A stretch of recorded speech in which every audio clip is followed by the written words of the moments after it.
In the extreme cold of -40 degrees Celsius, Nanook removed his coat and huddled closely with his 3 wives on the icy blocks to stay warm. Nanook was in the center, surrounded by his 3 wives, with a group of children too cold to move around them. This large family of 10 had only a thin layer of seal skin to cover them. The frost-hardened man grew pale from the cold, while his wives held him tightly to share their warmth. Outside, the blizzard raged fiercely, turning everything into icy formations. The wind was biting, like a relentless force of nature. Among Nanook's 30 sled dogs, 3 had already succumbed to the cold, while the others howled in distress, struggling to survive. At this moment, Nanook could only rely on huddling with his wives for warmth.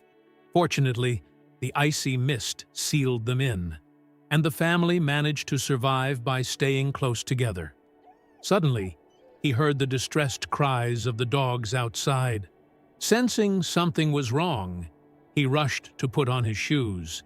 But after a night in the freezing temperatures, they had turned into solid ice.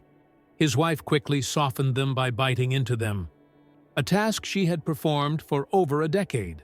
His eldest wife, who had been with him since she was 18, had faithfully done this every day. Meanwhile, his second wife was preparing hot water for Nanook's tea. At that moment, Nanook grabbed a knife and broke through the icy barrier to step outside. What he saw shocked him. His dogs were feeding on the remains of their companions. It turned out that his sled dogs hadn't eaten for an entire week. Driven by hunger, the stronger dogs had resorted to feeding on the weaker ones.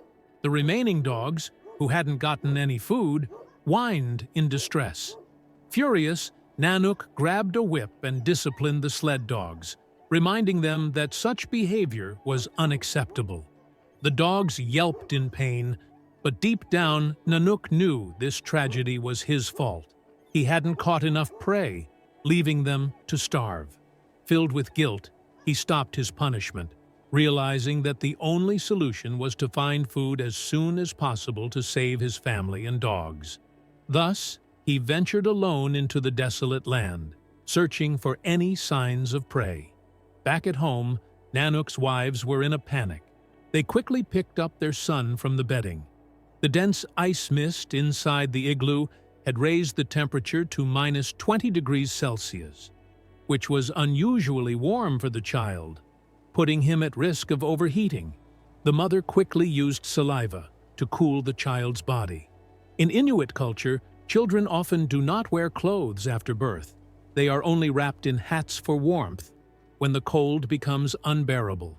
Unexpectedly, Nanook discovered the remains of a seal that had been preserved in the ice for months.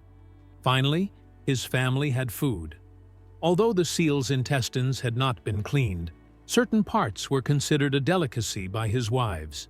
Nanook immediately cut off a portion of the meat and ate it raw, sharing the rest with the sled dogs. However, he made sure not to let the dogs eat their fill. In the Arctic, keeping them slightly hungry ensured they remained obedient, a principle not unlike certain dynamics in modern workplaces. A balance must be maintained to keep things running smoothly. After eating, Nanook tested the air outside the igloo and realized a violent blizzard was approaching. To secure their next meal, they had to move to a new hunting ground immediately.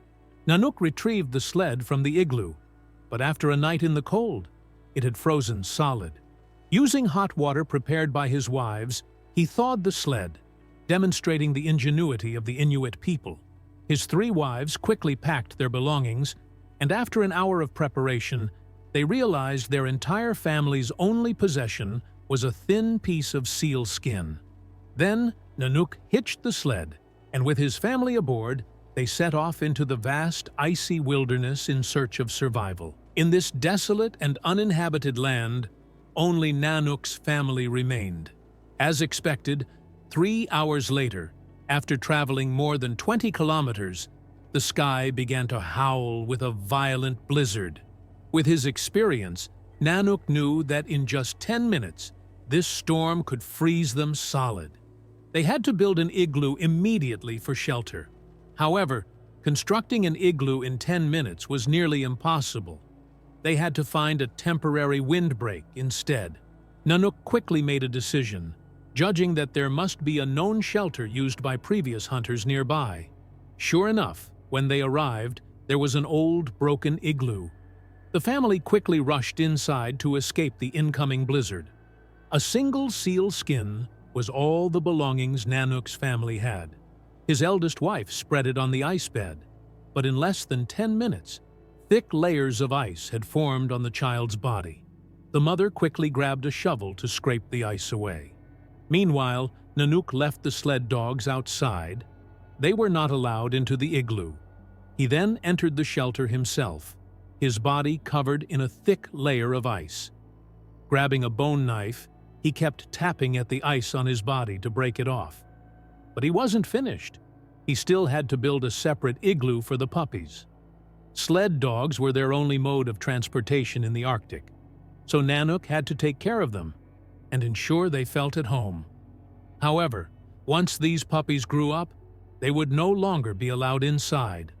Fortunately, an hour later, the fierce blizzard outside finally ceased, though the sky remained gloomy. For now, they could only stay here temporarily. Nanook then led his wives onto the ice. Though everything was covered in a vast white expanse, his years of living here had made him even more perceptive than the dogs. Suddenly, he smelled a trace of ammonia. There must be a seal breathing under the ice. This was his chance to catch it. Following the scent, he pinpointed the seal's breathing hole. Earlier, he had touched the ice and noticed that some areas felt warmer. There was definitely a seal hiding beneath. Seals have extremely short breathing intervals, only about 20 seconds. Nanook had no time to think. He had to seize this brief moment. Gripping his harpoon tightly, he held his breath, aimed precisely at the seal's head, and thrust the weapon down with all his might. The seal instantly felt the impact and began to struggle violently beneath the ice. Judging by the force transmitted through the rope, Nanook could tell this was a massive seal, probably weighing over 2,000 pounds with an incredible amount of strength. It felt as if he were battling a giant beast. Nanook used every ounce of his strength, but still couldn't pull the seal out of the water. On the contrary, the seal's immense power tossed him around helplessly, leaving him drenched and battered. But Nanook would never give up on food that was already within his grasp, not even if it cost him his life. He firmly tied the rope around his leg, and even as his skin chafed, he refused to back down. Only then did he remember he had 3 wives who could help him. He quickly waved his hand, signaling for them to come over. His wives had been casually strolling outside, but when one of them heard that Nanook had caught a seal, and that there was still a unique part of the seal's remains attached, she became ecstatic and sprinted over excitedly. With more hands, the struggling seal suddenly didn't seem so difficult to subdue. Nanook quickly expanded the hole in the ice. Then, using all his strength, he plunged the harpoon deep into the seal's body once again, securing his catch. Gradually, the seal's movements slowed, and eventually, it became still. Not long after, the massive creature was finally pulled onto the shore. Nanook had risked everything to capture the seal, but he knew it was necessary. This seal would provide vital nourishment for his family and sled dogs. With determination, Nanook picked up a sharp knife and prepared the seal. As temperatures outside dropped to -70°C, Nanook's family quickly cut generous portions of fresh meat and ate them while they were still warm. The children loved the meal. Even the smaller parts were not wasted. In their excitement, 2 children playfully competed for the food. The end of one life meant the continuation of others. This seal would sustain Nanook's family for an entire week, but staying in one place for too long was not an option. They decided to continue their migration. The journey was rough and uneven, but Nanook remained fearless. as he led the sled dogs across the icy terrain. The path was treacherous. One wrong step could lead to disaster. Just then, Nanook's sharp eyes caught sight of a subtle crack in the vast whiteness of the snow. He immediately signaled for his wives to take a detour, careful not to disrupt the balance of the environment. Cautiously, he approached. Even the smallest creatures could not escape his keen observation. It turned out that an Arctic fox had taken shelter in an ice hole. Without hesitation, Nanook widened the opening and reached inside, moving with practiced confidence. Moments later, he emerged, holding a small but resilient Arctic fox in his hands. Despite its fur blending almost perfectly with the snow, it had not escaped Nanook's sharp gaze. He planned to take it back and use its fur to craft warm garments for his wives. He imagined they would appreciate the added warmth. The presence of Arctic foxes indicated that this area was suitable for survival. Nanook found a solid spot to build an igloo. Testing the ground with his ancient blade, he confirmed that the foundation was firm and secure. He then gathered his wives and began working. In this region, only men skilled in building igloos were considered ready for marriage. Because Nanook was exceptionally talented in this craft, he had been fortunate to form a strong family. Constructing the igloo was Nanook's responsibility, while his wives handled other essential tasks. Since his ancient blade had dulled over time, Nanook resorted to smoothing the ice blocks with his breath. This technique helped refine the edges, making them easier to shape. The children had never seen outsiders before, but they played joyfully, even using their own bodies as sleds to slide down the slopes. Nanook had made a small sled for his youngest son, who often used it to help transport supplies alongside the sled dogs. Though their lifestyle was simple, their happiness was absolute. Before long, a sturdy and warm igloo stood completed, providing the family with shelter once again. But that wasn't the end. Next, they needed to install a glass window for the igloo. For Nanook, this was no challenge. Using his harpoon, he quickly carved a rough ice window from the ice surface. Then, he cut a large hole in the igloo, placed the ice window inside, and secured the sides with snow blocks. This way, sunlight could pass through the ice window, making the igloo bright and warm. His wife traced the words, "I want to leave the Arctic," on the ice glass. Finally, Nanook's family had a home of their own. They moved all their belongings into the igloo and began their new life. Staying busy made Nanook feel fulfilled.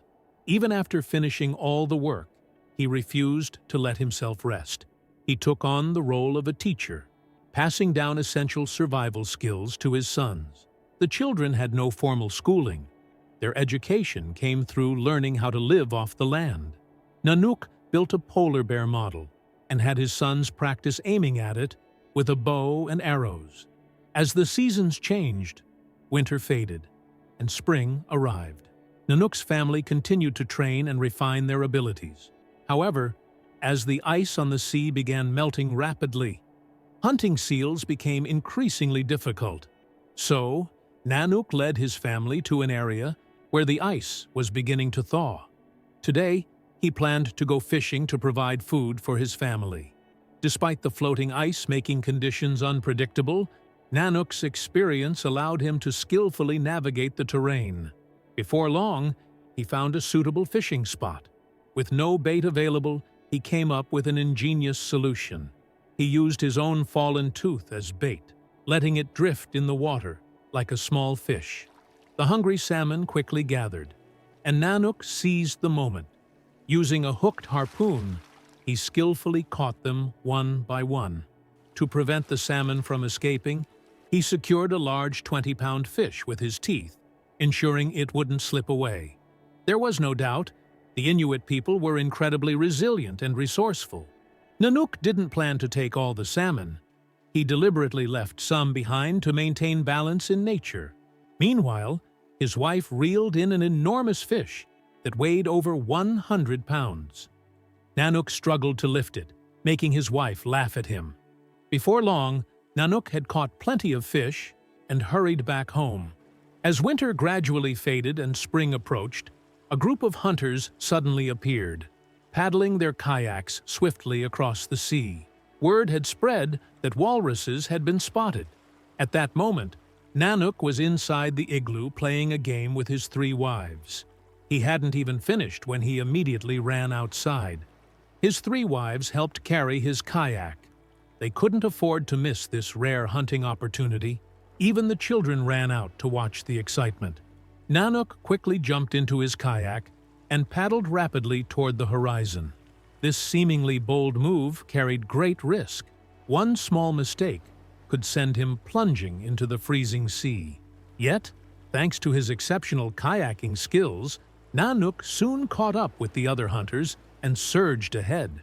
Of course, being at the front also meant facing the greatest danger. Those who led the charge were often the first to confront the wild. Walrus tusks were incredibly sharp. A single misstep could be disastrous. But Nanook remained focused. For him, securing food for his family was the priority. At that moment, the walruses were lazily resting by the shore, completely unaware of the approaching hunters. However, walruses also had lookouts. The moment they sensed danger, they alerted the others, and the herd quickly moved toward the sea. Nanook acted fast, throwing his harpoon with precision, striking the walrus in a vulnerable spot. The more the walrus resisted, the deeper the harpoon lodged. Now, the hunters were locked in a battle of endurance against the massive creature. With waves crashing around them, the walrus was slowly guided toward the shore, its strength fading. Once the walrus was finally beached, the Inuit hunters gathered to perform a ritual, offering respect to the animal and expressing gratitude for the sustenance it would provide. They hoped that the walrus's spirit would signal to the others that the Inuit were not their enemies. Then Nanook sharpened his knife and carefully prepared the walrus for his family. He carved out large chunks of rib meat and took a hearty bite, savoring the nourishment. From the look on his face, it was clear. The moment the fresh meat slid down his throat, he felt immense relief and satisfaction. This hunt earned Nanook half of the walrus as his share. The meat from this walrus was enough to feed his family for a month, but their survival was always uncertain, living meal to meal, never knowing when the next would come. A month later, food supplies ran low once again. Nanook had no choice but to take his family into the mountains to forage for wild plants. He paddled his kayak, leading them on a search for sustenance. Don't underestimate this kayak. It was large enough to fit 10 people. First, his first wife climbed in, then his second wife, then his son, then his youngest wife. One after another, they carefully squeezed in. You might be wondering, how did they all fit? I also find it hard to believe, but somehow they managed. Nanook boiled wild plants in murky water to feed his family, but the food was barely enough to sustain them. With no other choice, they decided to seek assistance from the traders. Exactly 1 year ago, on this very day, Nanook had encountered 3 abandoned women in the mountains. Their previous families could no longer provide for them, so Nanook took them in. Now, he brought his wives along, hoping to trade for food. Their kayak carried the entire family's hopes as they paddled toward the trading post. They brought all the furs they had collected throughout the winter, hoping to exchange them for supplies. But all they received was a small amount of biscuits. The children, having eaten raw meat their whole lives, struggled to digest the unfamiliar food. They clutched their stomachs in discomfort, unable to bear the pain. Nanook grew concerned for his children and pleaded for help. The traders offered medicine, which helped ease their illness, along with a phonograph as part of the exchange. Nanook, unfamiliar with such an object, mistook it for food. Only when he tried to eat it did he realize it was completely inedible. But for Nanook, none of these things truly mattered. What he truly needed was food. Food was the only thing that could keep his family alive. Yet, Despite being an exceptional hunter of the Arctic, Nanook spent an entire summer assisting the film director instead of preparing for the winter. When the harsh cold arrived, his family faced extreme hardship, struggling sadly against the unforgiving elements.